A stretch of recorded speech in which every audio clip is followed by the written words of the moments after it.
By the time we reach chapter 40, God has taken Job on a rapid tour of the universe, firing a multitude of questions to which Job has no answers. A carnival of the animals has been highlighted, and Job realizes he's no match for God. Then the Lord asked Job if he was going to correct the Almighty. God wants his accuser to give an answer.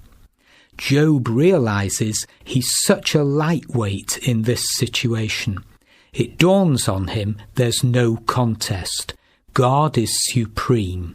Job says, "I am unworthy. How can I reply to you? I put my hand over my mouth. I spoke once, but have no answer. Twice, but I will say no more." Verses 4 and 5. Then the Lord spoke to Job out of the storm again. In essence, God invites Job to take over the universe and have a go at being God. There's a rich irony here, as God says, "Do you have an arm like God's? And can your voice thunder like his? Then adorn yourself with glory and splendor, and clothe yourself in honor and majesty. Unleash the fury of your wrath. Look at every proud man and bring him low. Look at every proud man and humble him. Crush the wicked where they stand." Verses 9 to 12. It's almost as if God is teasing Job until it registers with him how proud he has been to suppose that he could out-argue God and accuse him of any wrongdoing. God mentions two of his creations, both of which scare Job, the hippopotamus and the crocodile. Could Job rule over them, let alone the entire cosmos? In verse 15, God says, "Look at the behemoth," that's generally understood to be the hippopotamus, "which I made along with you, and which feeds on grass like an ox. What strength he has in his loins, what power in the muscles of his belly." Verse 16. The hippo, with its huge body size, weighs up to 3 tons, has comically short legs, yet can outrun a man. It has protruding eyes and nostrils, and yet it is the object of God's care and ranks first among the works of God. Verse 19. How would you cope, Job? In the presence of God, Job has nothing to say.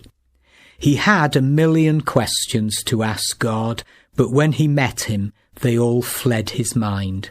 It really doesn't matter anymore. Is this the same man who declared he was a righteous man, and therefore there must be something wrong with God to let this happen to him? There are universal lessons to learn here. Until we are silenced before God, he cannot do for us what needs to be done. God resists the proud, but he gives grace to the humble. We must stop arguing with God and defending ourselves. Job may have been silenced, but he's not yet submitted, and that's why God asked in chapter 40, verse 8, "Would you discredit my injustice? Would you condemn me to justify yourself?" If Job can't subdue Behemoth, Hebrew for a super beast, could he master Leviathan? Many commentators say this is the crocodile, which weighs a ton and lives up to the age of 40. Job could hardly make a pet of him. Others suggest a half-mythical creature like a fire-breathing dragon. The root of the Hebrew word Leviathan means to twist or to writhe. God says, if you lay a hand on him, you will remember the struggle and never do it again. Chapter 41, verse 8.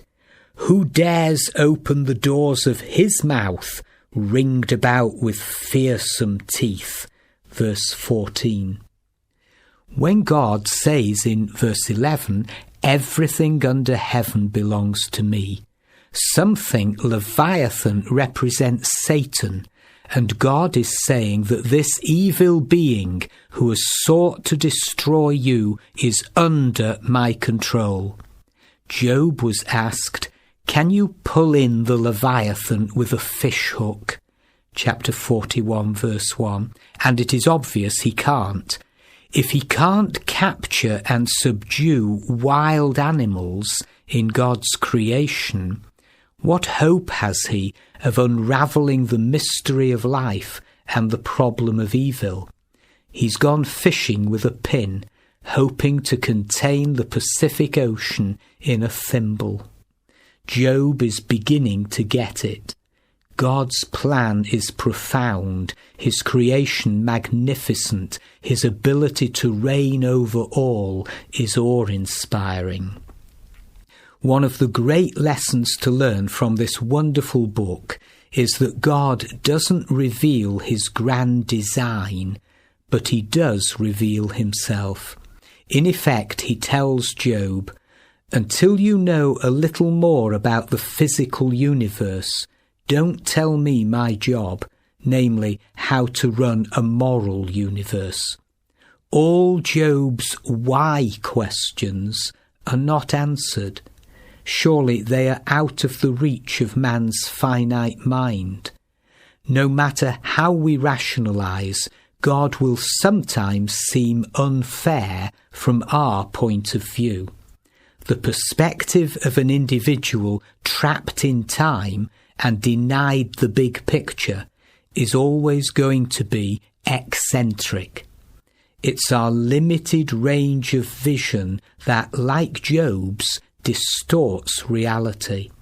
Philip Yancey writes, the only thing that changed by chapter 42 was that God had given Job a glimpse of the big picture. Job knows that in life things happen.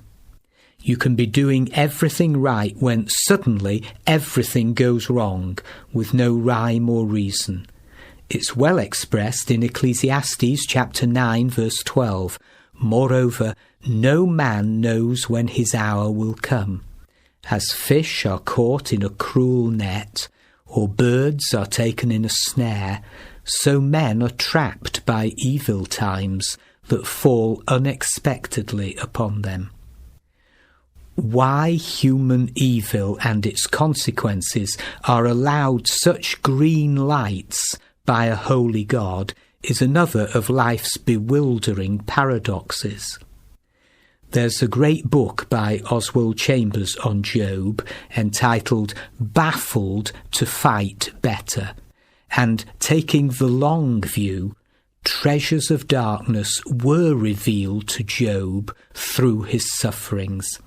Like Job, we may not get it, but that's the way it is.